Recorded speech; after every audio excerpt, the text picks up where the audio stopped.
अस्सलाम वालेकुम एवरीवन। मेरा नाम मोनस उस्मान है और मैं आपको खुशामदीद कहता हूँ एक और टॉपिक में on how to build a micro P L business with Daraz in Pakistan. जी, आज का टॉपिक हम लोग शुरू करते हैं। आज का टॉपिक जो है basically is all about policies and guidelines. Policies and guidelines are the main criteria जिनको आपको फॉलो करना बहुत ज़रूरी है। ये कुछ पॉलिसीज़ ऐसी दराज ने बनाई हैं सेलर्स के लिए, बायर्स के लिए, उनके इंटरेक्शन के लिए, उनकी सेल्स के लिए, जिसको अगर आप ब्रेक करते हैं तो आपको डीलिस्ट कर दिया जाता है। डीलिस्ट से मुराद है कि आपको एज अ सेलर काम नहीं करने देंगे। तो कुछ गाइडलाइंस जो आपको फॉलो करना ज़रूरी है, कुछ पॉलिसीज़ जिनका ख्याल रखना आपको ज़रूरी है। ये सारी पॉलिसीज़ को हम डिटेल में डिस्कस करेंगे ताकि कोई वायलेशन ना करें हम। इनकी जो पॉलिसीज़ होती हैं, गाइडलाइंस होती हैं, पॉइंट बेस्ड सिस्टम पे होती हैं। जितनी ज़्यादा आप पॉलिसीज़ को ब्रेक करते हैं, गाइडलाइंस को फॉलो नहीं करते, आपको पॉइंट्स ऐड होते रहते हैं और उन पॉइंट्स की बेस पे डिफरेंट एक्शंस लेते हैं ये लोग। उन एक्शंस की वजह से आपको ऑर्डर्स कम आते हैं, आपको सेल्स कम आती है और आपको डीलिस्ट भी कर सकते हैं। तो सबसे पहले हमारे पास है सेलर कंप्लायंस पॉलिसी। कि सेलर कंप्लायंस पॉलिसी से मकसद ये होता है कि एक पॉलिसी बनाइए जिसको आपने कंप्लायंस उसकी लाजमी है। कंप्लायंस से मुराद ये होती है कि जो कानून कवायद इन्होंने बनाए हैं आपको वो फॉलो करना लाजिम है। अब अगर आप वो फॉलो नहीं करते तो ये नीचे यहाँ पे एक टेबल दिया हुआ है जहाँ पे पॉइंट्स लिखे हुए हैं और उनकी बेस पे एक्शन लिखा हुआ है और उस एक्शन का एक्चुअली मकसद क्या है या मतलब क्या है, उस एक्शन से आपको क्या आपको किस तरह इफ़ेक्ट पड़ेगा, आपकी सेल्स पे इफ़ेक्ट पड़ेगा, एज अ सेलर आपको कितना इफ़ेक्ट पड़ेगा। फॉर एग्ज़ाम्पल अगर आपको 0 से लेके 11 तक के पॉइंट अगर अलॉट होते हैं, अगर आपको एक पॉइंट मिल जाता है या 11 तक आप पॉइंट करते हैं तो आपको उस सूरत में जो एक्शन लिया जाता है आपको वार्निंग मिलती है। वार्निंग का मतलब ये होता है कि अगर आपने इसको फर्दर बरकरार रखा और आपने वायलेशंस की तो आपको पिनलाइज कर दिया जाएगा फॉर द नेक्स्ट जो वायलेशन है। अगर आपको पॉइंट 11 से ऊपर मिलते हैं, 12 से लेके 23 तक, तो आपका सर्च जो है वो 7 दिन के लिए ब्लॉक कर देते हैं। इसका मकसद ये होता है, इससे होगा ये कि अगर आपकी सर्च ब्लॉक कर दी, अगर आप प्रोडक्ट आपका जो भी है जिस कैटेगरी में भी फॉल करता है, अगर कोई बंदा सर्च करता है तो सर्च में रिजल्ट्स में आप नज़र नहीं आएंगे। जैसे मैंने आपको बताया था कि सर्च बहुत इंपॉर्टेंट है और अगर आप सर्च में नज़र नहीं आएंगे तो आपको सेल्स नहीं आती हैं। तो अगर आप इस स्कोर में फॉल करते हैं 12 से 23 तो आपके लिए सर्च ब्लॉक हो जाता है। अगर आप 24 से 35 में फॉल करते हैं, अगर आप इतने वायलेशंस करते हैं और आपको ये स्कोर मिलता है तो आपकी लिस्टिंग की रिस्ट्रिक्शन 14 दिन के लिए कर दी जाती है। अब लिस्टिंग रिस्ट्रिक्शन क्या होती है कि आप लिस्टिंग को अब नई लिस्टिंग जो है वो आप अपलोड नहीं कर सकते, आपके प्रोडक्ट्स जो हैं वो लिस्टिंग पे नज़र नहीं आएंगे। आप 14 दिन तक के लिए आप लिस्टिंग क्रिएट नहीं कर सकते, नए प्रोडक्ट्स ऐड नहीं कर सकते। साथ साथ आपको सर्च जब पहले 7 दिन के लिए क्या था, अब आपको 14 दिन के लिए फर्दर सर्च पे ब्लॉक कर देंगे। तो पहले तो आप नई लिस्टिंग नहीं लगा सकते, दूसरा आप 14 दिन के लिए सर्च पे जो भी आपको सर्च करेगा आपके प्रोडक्ट्स रिजल्ट्स में टॉप पर नहीं आएंगे। अगर आप फिर वायलेशन करते हैं और 36 से लेके 47 तक के स्कोर में आते हैं, पॉइंट्स ले लेते हैं, तो आपके प्रोडक्ट्स को ऑफलाइन कर देते हैं। प्रोडक्ट्स ऑफलाइन का मतलब तो जो आपके प्रोडक्ट्स हैं उनको हम लोग दराज जो है वो परमानेंटली हटा देता है और आप नए प्रोडक्ट्स नहीं लगा सकते अनदर 14 डेज़ के लिए। तो जो आपके करंट प्रोडक्ट्स हैं वो तो डिस्क्वालीफाई, उसके बाद जो नए प्रोडक्ट्स आप लगाना चाह रहे हैं वो 14 डेज़ के लिए आप नहीं लगा सकते। अगर आप 47 से ऊपर चले जाते हैं which is 48 and above, that is their limit. जो इनका स्केल सिस्टम है 48 पॉइंट स्केल सिस्टम है, 48 पे आती आपको परमानेंट अकाउंट डीएक्टिवेशन की कर दी जाती है। इसका मतलब ये है कि परमानेंटली आपका अकाउंट बंद। अब आप ना फर्दर सेल्स कर सकते हैं ना नया अकाउंट खोल सकते हैं। आपका जो शनाख्ती कार्ड इनिशियली लेते हैं, आपकी जो अकाउंट डिटेल्स लेते हैं वो सब ब्लॉक इनकी ब्लॉक लिस्ट में चली जाती है और आपको फर्दर अलाउड नहीं होता to continue as a seller in any case. अब ये देख लेते हैं कि डिफरेंट पॉलिसीज़ क्या हैं जिसके तहत आपको पॉइंट्स मिलते हैं। तो ये है पॉइंट्स के बेस पे क्या एक्शन लिया जाएगा। अब अगर आप क्या क्या पॉलिसीज़ ब्रेक करते हैं या किस तरह की पॉलिसीज़ हैं जिनको अगर आप नहीं फॉलो करते तो आपको ये पॉइंट्स मिलते हैं। तो सबसे पहले जो हमारे पास आता है वो है product guideline policy. Product guideline policy का मतलब ये है जब आप प्रोडक्ट अपलोड कर रहे होते हैं तो क्या गाइडलाइंस आपको फॉलो करनी है। अगर आपने प्रोहिबिटेड प्रोडक्ट्स में प्रोडक्ट अपलोड किया है तो आपको 48 तक पॉइंट्स मिल सकते हैं और 48 पॉइंट्स का मतलब ये होगा कि आपका प्रोडक्ट जो है लॉक हो जाएगा। जैसे हम लोगों ने पहले बात की, सर्च का भी इफेक्ट पड़ेगा, लिस्टिंग का भी इफेक्ट पड़ेगा और परमानेंट डिस्क्लोजर भी हो सकता है आपके अकाउंट का। प्रोहिबिटेड प्रोडक्ट्स वो होते हैं जो कि लीगली तौर पे मना है बेचना और अगर आप वो अपलोड कर देते हैं तो आपको कंप्लीटली पिनलाइज कर देते हैं। दूसरा आता है counterfeit product. Counterfeit product is basically जाली प्रोडक्ट्स, जाली ब्रांड्स के प्रोडक्ट, जिसमें आप प्रोडक्ट का किसी और ब्रांड को अपने ब्रांड के नाम से बेचना, तो वो काउंटरफीट में आता है। अगर आप वो करते हैं तो आपको 6 पॉइंट्स मिलते हैं और प्रोडक्ट को लॉक कर दिया जाता है। प्रोडक्ट विथ कॉन्टैक्ट इन्फॉर्मेशन, आप हरगिज़ में अपने प्रोडक्ट में जो आपकी लिस्टिंग होती है उसकी डिस्क्रिप्शन में अपना कॉन्टैक्ट डिटेल्स नहीं डाल सकते। आप अपना फ़ोन नंबर नहीं डाल सकते, अपना नाम नहीं डाल सकते, अपनी ईमेल नहीं डाल सकते, कोई भी कॉन्टैक्ट करने का तरीका नहीं डाल सकते। अगर आप वो डालते हैं और दराज उसको आइडेंटिफाई कर लेता है तो उनका सिस्टम आपको 4 पॉइंट देता है। 4 पॉइंट की बेस पे आपका प्रोडक्ट जो है वो डीएक्टिवेट कर देता है, वो प्रोडक्ट आपका निकाल दिया जाता है। इनकरेक्टली टैग प्रोडक्ट कैटेगरीज, अगर आपने एक्स कैटेगरी में काम करें और आपने उसकी जो टैगिंग है वो वाई कैटेगरी में कर दी है, तो आपको अगेन 3 पॉइंट्स मिलते हैं और आपका प्रोडक्ट लॉक कर दिया जाता है। फिर आता है मिसलीडिंग प्रोडक्ट। अब मिसलीडिंग प्रोडक्ट से मुराद ये है कि आप बेच कुछ रहे हैं लेकिन आप मिसलीड कर रहे हैं बाय सेइंग समथिंग एल्स। आप दिखा कुछ रहे हैं इमेजेस में और जब वो प्रोडक्ट रिसीव होता है तो वो कुछ और है। तो जब वो रिसीव होता है तो कस्टमर आपकी कंप्लेन करता है और कहता है कि मैंने ये मांगा था, मुझे मिला ये। अगर आप इस तरह मिसलीडिंग प्रोडक्ट करते हैं तो आपको 2 पॉइंट मिलते हैं और आपका प्रोडक्ट लॉक कर दिया जाता है। उसके बाद आता है फेक डिस्काउंट्स। अगर आपने जानबूझ के अपनी प्राइस को बहुत ज़्यादा बढ़ाया है और उस पर फेक डिस्काउंट दिया है, वेराज वो एक्चुअली में डिस्काउंट नहीं बनता। जैसे अगर आपकी 100 रुपये की चीज़ से आपने उसको 200 रुपये करके वापस 100 पे लिया और कहा 50% ऑफ, तो दैट्स अ फेक डिस्काउंट। इसकी बेस पे आपको 1 पॉइंट मिलता और आपका प्रोडक्ट को डीएक्टिवेट कर सकते हैं। फिर आता है प्रोडक्ट डुप्लीकेशन। प्रोडक्ट डुप्लीकेशन से मुराद ये है कि आपने एक टी शर्ट लगाई है और वो उस एक लिस्टिंग लगाई है, अगर लेकिन आप चाह रहे हैं आपको रिजल्ट ज़्यादा मिले तो आपने उसी प्रोडक्ट की बहुत सारी कॉपीज़ बना के प्रोडक्ट को अपलोड करना शुरू कर दिया। आपने प्रोडक्ट को डुप्लीकेट करके बार बार अपलोड कर दिया। उससे ये होता है जब कोई सर्च करेगा तो आपके प्रोडक्ट्स नज़र आते हैं, एक ही प्रोडक्ट जो बार बार नज़र आ रहा होता है। इसको प्रोडक्ट डुप्लीकेशन कहते हैं। हर प्रोडक्ट की सिर्फ एक लिस्टिंग अलाउड है। अगर आप डुप्लीकेशन करते हैं और ये आइडेंटिफाई हो जाता है तो आपको 1 पॉइंट मिलता है और इसकी बेस पे आपको आपका जो प्रोडक्ट है वो लॉक कर दिया जाता है। Keyword spam in detail, product की डिटेल में कीवर्ड स्पैम से ये होता है कि आपने जो डिटेल लिखी है प्रोडक्ट की, डिस्क्रिप्शन आप लिखते हैं, उसमें आपने बहुत सारे कीवर्ड जो कि इररेलेवेंट हैं और आप उसमें वो लिखे चले जा रहे हैं जस्ट बिकॉज कि आप जब कोई सर्च करे तो आपका प्रोडक्ट टॉप पर आए। तो अगर आप कोई सर्च कर रहा है टी शर्ट्स और आप अगर टीवी बेचते हैं और वो भी आना शुरू हो जाता है उसमें, तो दैट मीन्स कि आपने कीवर्ड स्पैमिंग की है। आप चाह रहे हैं कि जो भी बंदा जो भी सर्च करे मेरा प्रोडक्ट टॉप पे आना चाहिए। That is wrong. You have to have exact keywords. आप किसी और कैटेगरी को कैनिबलाइज नहीं कर सकते। अगर आप करते हैं तो आपको इस पर 1 पॉइंट मिलता है। 1 पॉइंट की बेस पे आपका प्रोडक्ट जो है वो डीएक्टिवेट कर दिया जाता है।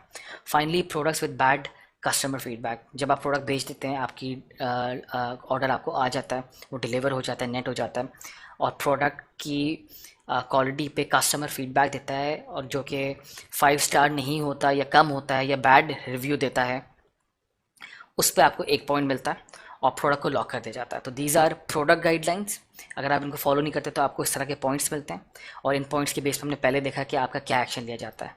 आगे हमारे पास एक और पॉलिसी आती है which is fair trade policy. Fair trade policy का मतलब होता है कि आप किसी भी किस्म की फ्रॉडुलेंट एक्टिविटी, कोई फ्रॉड ना करें अपने बायर्स के साथ। प्रोफेशनल डीलिंग करनी है आपने। It's just like a normal store. इस पे आप ये नहीं कर सकते क्योंकि फ़िज़िकल इंटरेक्शन नहीं है, तो इसका मतलब ये नहीं कि आप अपने बायर को धोखा दें। अगर आप ये करते हैं तो आपको पॉइंट्स मिलते हैं और फेयर ट्रेड पॉलिसी का जो एक्शन है वो बहुत हाई लिया जाता है। अगर आप इनमें से कोई भी एक्टिविटी करते हैं तो आपको डायरेक्ट जो है 48 पॉइंट्स मिलते हैं और 48 की पॉइंट पे आपका अकाउंट डीएक्टिवेट कर देते हैं फ़ौरन से। फ्रॉडुलेंट डीलिंग, आपने फ्रॉड किया, आपने दिखाया कुछ, भेजा कुछ, या फिर आपने पैसे चोरी कर पैसे जो है ज़्यादा चार्ज कर रहे हैं और जब पैसे आपको आए तो प्रोडक्ट वो चीज़ नहीं थी, तो that's called fraudulent dealing. Anti competitive behaviour होता है कि आपका जो कंपटीशन है और वो सेम प्रोडक्ट बेच रहा है या सेम कैटेगरी में सेल कर रहा है, आप उसको किसी तरीके से हरास कर रहे हैं बाय सेइंग सोशल मीडिया पे कि ये जो सेलर है ये जाली प्रोडक्ट्स बेचता है या इस तरह की आप कोई एंटी कंपेटिटिव बिहेवियर करें, या फिर आपने जस्ट बिकॉज आप चाहते हैं कि आपका जो कंपटीशन है उसको सेल ना आए और आप जाके उसको फेक रिव्यूज़ डालते हैं ताकि उसकी रेटिंग कम हो, तो दैट्स ऑल्सो कॉल है एंटी कंपेटिटिव बिहेवियर। इसकी बेस पर अगर आप ये हरकत करते हैं और अगर आप पकड़े जाते हैं तो आपको 48 पॉइंट्स मिलते हैं जिस पर आपका स्टोर बंद कर दिया जाता है। सेल्फ प्रमोशन, अगर आप अपनी प्रमोशन करें अपने स्टोर में, अपने सेलर पे, प्रोडक्ट लिस्टिंग पे, आप अपनी प्रमोशन शुरू कर दें by putting up your links, by putting up your website, by putting up different चीज़ें which can take people away from दराज। तो अगर आप अपनी प्रमोशन करते हैं, अपनी चीज़ों की प्रमोशन करते हैं, तो उस पे बेस पे आपको 36 पॉइंट्स मिलते हैं। वाउचर एंड सब्सिडीज़ अब्यूज़, मैंने आपको बताया था आप डिफरेंट मेथड्स होते हैं पार्टिसिपेशन के जिसमें आपको सेल्स मिलती है, और उसमें एक है वाउचर्स का। अगर आप वाउचर का अब्यूज़ करते हैं कि आप वो वाउचर फेक ऑर्डर्स के ज़रिए ख़ुद यूज़ कर लेते हैं ताकि दराज आपको रीइंबर्स करे। फॉर एग्जांपल दराज ने एक वाउचर लगाया आपके प्रोडक्ट पे विच इज़ 200 रुपये का या 300 रुपये का, और वो आप यूज़ कर लेते हैं और अपना ही प्रोडक्ट ख़रीद लेते हैं ताकि आपको डिस्काउंट मिल जाए, और डिस्काउंट जो होता है वो दराज रीइंबर्स करता है। अगर इस तरह की आप कोई हरकत करते हैं या इस तरह का कोई आप एक्ट करते हैं तो आपको इस पर 48 पॉइंट का स्कोर लगता है, और इसकी बेस पे आपको अकाउंट डीएक्टिवेट कर देते हैं। फुलफिलमेंट फ्रॉड से मुराद ये होती है कि ऑर्डर आपने डिलीवर करते वक्त फ्रॉड किया है, या तो आपने ऑर्डर डिलीवर ही नहीं किया और उसको आपने मार्क कर दिया कि डिलीवर्ड, या जो आपने ऑर्डर है वो भेजा ही नहीं है उसको मार्क कर दिया डिलीवर्ड, या आपने प्रोडक्ट गलत भेजा है और ये फुलफिलमेंट का आपने फ्रॉड किया है, तो उस पर आपको 48 पॉइंट्स मिलते हैं। इंटेलेक्चुअल प्रॉपर्टी वायलेशन, अगर आप किसी भी किस्म की जो इनके एसेट्स हैं दराज पे, अगर उस पर आप वायलेशन करते हैं, अगर आपको जिस तरह आपके पास बैनर्स लगे होते हैं, आपका जो स्टोर बना हुआ होता है उसकी बात कर लेते हैं, आपका जो स्टोर बना होता है आपने उसको डिज़ाइन किया होता है, उसमें बैनर्स लगे होते हैं, आपके प्रोडक्ट पे पिक्चर्स लगी होती हैं, तो ये इंटेलेक्चुअल प्रॉपर्टी होती है। अगर आप इन पे किसी किस्म की गलत हरकत करते हैं या वायलेशन करते हैं, अगर आप गाइडलाइंस फॉलो नहीं करते हैं और वो इन फॉर्म ऑफ दराज के रडार में आता है, तो आपको 48 पॉइंट्स लग सकते हैं, जिसकी बेस पे आपका जो स्टोर है वो डीएक्टिवेट कर दिया जाता है। फेयर ट्रेड पॉलिसी के बाद हमारे पास आती है सेलर बिहेवियर पॉलिसी, कि आप एज अ सेलर किस तरह बिहेव करेंगे। अगर आप कस्टमर से डीलिंग करते वक्त सही तरीके से बिहेव नहीं करते हैं तो आपको पॉइंट्स लगते हैं, जिसकी बेस पे अगेन डीएक्टिवेट कर सकते हैं। तो किस तरह की सेलर बिहेवियर्स हैं, type of customer harassment, customer को हरास करने की क्या क्या, कस्टमर को तंग करने वाली बात या कस्टमर को परेशान करने वाली बातें जो होती हैं वो सेलर बिहेवियर पॉलिसी का पार्ट होती हैं। सबसे पहले customer harassment causing bodily harm, इसका मकसद ये है कि अगर आपने कस्टमर से हरासमेंट की है, कस्टमर को आपने उसको इस तरह किया कि उसको इंजरी आई है, बॉडीली हार्म किया है, इस तरह के कुछ केसेस पास्ट में रहे हैं, तभी दराज ने पॉलिसी रखी जहाँ पे कस्टमर को सेलर ने प्रोडक्ट डिलीवर किया और प्रोडक्ट डिलीवर करते हुए एट द डोर स्टेप उसने उसको जब पैसे नहीं दिए या प्रोडक्ट रिजेक्ट करा, तो उनमें थोड़ा सा एक किस्म की आर्गुमेंट हो गई थी, जिसकी वजह से थोड़ा सा फाइट सीन बन गया था। बायर जो था उसको थोड़ा सा नुकसान पहुंचा था। नुकसान पहुंचने की सूरत में जैसे कस्टमर ने कंप्लेन करी और कस्टमर हरासमेंट का केस बना था, इसके में आपको 48 पॉइंट्स मिलते हैं और इमीडिएट डीएक्टिवेशन होती है। ये इसलिए बनाया गया क्योंकि एक बार हो चुका है, तो बेस्ड ऑन एक्सपीरियंसेस उन्होंने अपनी सेलर बिहेवियर पॉलिसीज़ को रीडिफाइन किया है। Customer harassment issuing threats to buyers, अगर आप किसी किस्म की भी थ्रेट अपने कस्टमर को देते हैं, बायर को देते हैं, उनको तंग करते हैं या उनको किसी भी किस्म का आप उनको डराते हैं, धमकाते हैं, तो एनी धमकी जो जाती है एज अ थ्रेट, उसकी बेस पे आपको 48 पॉइंट लगते हैं और इमीडिएट डीएक्टिवेशन फ़ौरन इसके तहत आपका अकाउंट बंद कर दिया जाता है। अनसॉलिटेड कम्युनिकेशन स्पैम, ऐसी गुफ्तगू की जाए जो कि प्रोडक्ट से रिलेटेड नहीं है, सेल से रिलेटेड नहीं है और कोई किसी किस्म की इररेलेवेंट बात है, तो दैट्स कॉल्ड स्पैमिंग। या आप उनको कोई और ऐसी डिटेल्स भेज रहे हैं जिसकी कोई नीड नहीं है, उस पर आपको 2 पॉइंट्स मिलता है। बायर कैंसिलेशन, अगर आप बायर आपका प्रोडक्ट ख़रीदने के बाद कैंसिल कर देता है based on something which was your fault, अगर बायर ने कहा कि मुझे सेलर, वो कैंसिल करते हुए उनकी से रीजनिंग मांगते हैं और रीज़न पे ये कहते हैं कि मैंने बायर सेलर से कहा था कि मुझे ये कलर चाहिए, वो कह रहे हैं ये कलर अवेलेबल नहीं, तो वो कैंसिलेशन कर सकता है। कैंसिलेशन की सूरत में आपको 4 पॉइंट्स लगते हैं।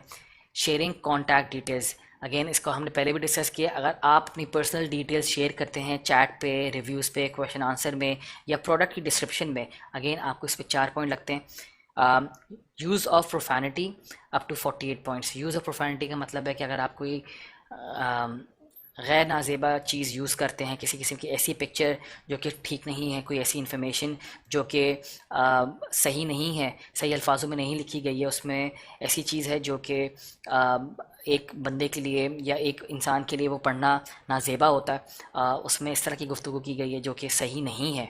उसमें आपको 48 पॉइंट्स फ़ौरन लगते हैं और इमीडिएट डीएक्टिवेशन होती है। इसका सिनेरियो ऐसा था कि एक बंदा था जिसने थोड़ी अब्यूज़ लिखी हुई थी अपने रिव्यू अपने जवाब में बायर को, उसकी वजह से उसको फ़ौरन डीएक्टिवेट कर दिया था 48 पॉइंट्स लगने के बाद। तो ये सेलर बिहेवियर पॉलिसी बहुत ज़रूरी है कि आपने अपने बायर के साथ इंटरेक्शन करते हुए किस तरह बिहेव करना है। अच्छा जी, आगे हमारे पास आती है बायर सेलर इंटरेक्शन पॉलिसी कि बायर सेलर से इंटरैक्ट करता है और सेलर बायर से इंटरैक्ट करता है, तो उसकी पॉलिसी क्या है। जब आप अपने बायर से बात कर रहे होते हैं तो आपने किस तरह बात करनी है, क्या चीज़ें आपने भेजनी है, क्या चीज़ें नहीं सही हैं। आप उनको स्पैम मैसेजेस नहीं भेज सकते। स्पैम से मुराद ये होता है कि कोई फ़जूल बातें या फ़जूल किस्म के एसएमएस जो कि मैसेजेस जो कि रिलेटेड नहीं है सेल से, जो कि रिलेटेड नहीं है डीलिंग से, आप वो भेज रहे हैं, दैट इज़ कॉल्ड स्पैमिंग। इसमें मैसेजेस की सूरत में होता है, ईमेल की शक्ल में हो सकता है, फ़ोन कॉल की शक्ल में हो सकता है, या फिर एसएमएस हो सकता है। दूसरा आता है इमोरल बिहेवियर। आप बायर से बात करते हुए अगर बायर कहता है कि प्रोडक्ट बहुत एक्सपेंसिव है, तो आप बायर को जवाब देने के प्रोडक्ट एक्सपेंसिव नहीं है, आप गरीब हैं, तो this is called immoral behaviour. ये गलत बात करना या उसको इस तरह दिखाना कि वो गलत बोल रहा है। कस्टमर इज़ ऑलवेज़ राइट, तो अगर आप कस्टमर से इस तरह की बात करेंगे तो that is called immoral behaviour. इसकी बेस पे आपको पॉइंट्स लगते हैं। सेलर इनकरेज करते हैं कि आप गलत बात ना करें, आप रिपोर्ट करें।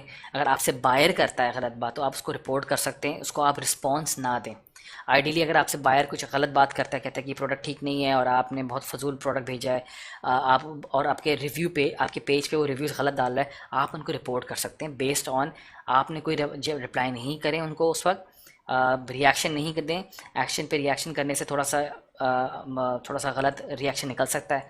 तो जस्ट स्टे काम, आप रिपोर्ट करें और वो आपका जो केस है ज़रा उसको पिकअप करके उसको सॉल्व करा देता है। सेलर अपनी प्रोडक्ट पर्सनल इन्फॉर्मेशन नहीं दे सकते। अक्सर सेलर क्या करते हैं कि जब वो रिप्लाई कर रहे होते हैं तो वो कहते हैं कि आप मुझे कांटेक्ट कर सकते हैं मेरे नंबर पर, विच इज़ 0345, अपना नंबर बताना शुरू कर देते हैं। आप ये नहीं कर सकते, आप सेलर को आप बायर को अपना पर्सनल इन्फॉर्मेशन नहीं दे सकते किसी भी सूरत में, ना प्रोडक्ट डिस्क्रिप्शन में, ना रिप्लाई करने में, ना चैट पे, ना मैसेजेस में। ये दराज की पॉलिसी है कि आपने जो बात करनी है वो दराज पे ही करनी है, दराज का प्लेटफॉर्म यूज़ करते हुए ही करनी है। आप उसको ऑफलाइन डीलिंग नहीं कर सकते। अगर आप ऑफलाइन डीलिंग करते हैं जहाँ पे आपने लिखा है कि चले आप मुझे अपना फ़ोन नंबर देते हैं, आपसे बात कर लेता हूँ, तो दराज आपको पिनलाइज करता है and this is very serious for दराज। तो अक्सर लोग जैसे ये वाला जो पॉइंट है जहाँ पे लिखा है कॉन्टैक्ट मी एट 03, तो वो नंबर्स आपको लिखने नहीं देते, लेकिन कुछ लोग इस तरह लिख देते हैं। तो ये भी अब दराज बहुत स्ट्रिक्टली इसको चेक कर रहा है, बहुत स्ट्रिक्टली इस पर नज़र रखता है। उसके बाद अगर आप लिख देते हैं कि मेरी वेबसाइट विजिट करें, तो ये भी स्पैमिंग में आती है। आप अपनी वेबसाइट भी मेंशन नहीं कर सकते क्योंकि आप ऑलरेडी दराज पर बेच रहे हैं। अब आप जो है कभी अपने बायर्स को ये भी नहीं कह सकते कि आप ऑफलाइन डीलिंग कर लें। ऑफलाइन डीलिंग से मुराद के दराज छोड़ दें, मैं आप मुझसे वैसे बात कर लें व्हाट्सएप पे या फ़ोन पे, मैं आपको ये प्रोडक्ट दे देता हूँ और डिस्काउंट दे देता हूँ, इस तरह की बात करें, इस तरह मत करें। आप दराज पे ही रहें, सेल्स सारी दराज के थ्रू ही करें, सारी कम्युनिकेशन दराज के थ्रू करें प्लेटफॉर्म यूज़ करते हुए। इससे आप एक तो आपको रेटिंग्स मिलती हैं, दूसरा आपको प्रूफ होता है अगर कोई ऐसी चीज़ हो जाती है जहाँ पे आपका लॉस हो रहा होगा, तो अगर आपने प्लेटफॉर्म यूज़ किया दराज का ही, तो आप बच सकते हैं, आप अपने प्रोडक्ट को बचा सकते हैं, रादर देन आपके पास कोई प्रूफ नहीं होगा। और अगर आपने ऑफलाइन सेल की होती है तो दराज उसका पार्टिसिपेशन बिल्कुल भी नहीं बनता। अब हम लोग देख लेते हैं कि किस तरह अगर आप ये करते हैं तो आपको क्या वार्निंग मिलती है और आपको क्या किया जाता है अगर आपने पॉलिसी को ब्रेक करते हैं। अगर आपने पर्सनल इन्फॉर्मेशन शेयर की है या पूछी है तो एक बार तो आपको ईमेल वार्निंग मिलती है, अगर सेकंड टाइम करिए तो फिर से आपको ईमेल वार्निंग मिलती है, थर्ड पे आपको 7 दिन के लिए डीलेस कर देते हैं, और उसके बाद भी अगर आप करते हैं तो आपको डीलिस्ट कर दिया। डीलिस्ट का मतलब ये होता है कि आपके प्रोडक्ट सारे उतार दिए जाएंगे वेबसाइट से, आपकी लिस्टिंग डी लिस्ट कर दी जाएगी, लिस्ट लाइव से डी लिस्ट हो जाती है। अगर आप कम्युनिकेशन करते हैं ऑफ दराज, दराज से हट के आप बात कर रहे हैं और आपका जो लास्ट मैसेज दराज पे आपने जो यूज़ किया होगा वो कहा होगा चलें व्हाट्सएप पे बात कर लेते हैं, अगेन आपको फर्स्ट टाइम करते हैं तो आपको वार्निंग मिलती है, सेकंड टाइम पे वार्निंग मिलती है, थर्ड या उससे ज़्यादा पे आपके लिए 7 7 दिन के लिए आपका प्रोडक्ट को डीलिस्ट कर दिया जाता है। अगर आप इमोरल या इनअप्रोप्रिएट बिहेवियर, गलत हरकत करते हैं, गलत तरीके से आप बर्ताव करते हैं बायर के साथ, तो फर्स्ट टाइम पे आपको ईमेल वार्निंग मिलती है, सेकंड टाइम पे आपको 7 दिन के लिए डीलिस्ट कर दिया जाता है, और थर्ड टाइम अगर आप करें या उसकी ज़्यादा करें तो आपकी शॉप को डीलिस्ट कर देते हैं। अब आपका प्रोडक्ट डीलिस्ट नहीं होगा, आपकी पूरी शॉप जो है परमानेंटली तौर पे बंद कर दी जाती है। This is the buyer seller interaction policy, जिसको आपने बहुत तरीके से लेके चलना है। आपने बायर से बहुत तरीके से बात करनी है। आपने मेक श्योर करना है कि customer is happy and that he gives you a good and a happy review and a product rating। अब हम लोग बात करते हैं रिस्ट्रिक्टेड ब्रांड्स पॉलिसी की। रिस्ट्रिक्टेड ब्रांड से मुराद ये होती है कि वो ब्रांड जो रिस्ट्रिक्टेड हैं, या रिस्ट्रिक्टेड ब्रांड्स में कौन से ब्रांड्स आते हैं जो रजिस्टर्ड हैं। अगर आपका ब्रांड रजिस्टर्ड है और आप कोई और उसको बेचने की कोशिश करेगा तो दराज आपको डीलिस्ट कर देता है और आपका स्टोर भी बंद कर सकते हैं, आपके वो सारे प्रोडक्ट्स हटा दिए जाते हैं। अब ये वो ब्रांड्स हैं जो लोगों ने रजिस्टर कराया है, ट्रेडमार्क कराया हुआ है। ये कुछ ब्रांड्स मैं आपके सामने दिखा रहा हूँ, जिसमें लक्स, एडिडास, लॉरियल, ये वो बड़े ब्रांड्स या छोटे ब्रांड जो होते हैं लोग अपने खुद से रजिस्टर कराते हैं, या ये कंपनी रजिस्टर्ड कंपनीज होती हैं, मैन्युफैक्चरर्स होती हैं, या फिर उन्होंने ट्रेडमार्क लिया हुआ होता है।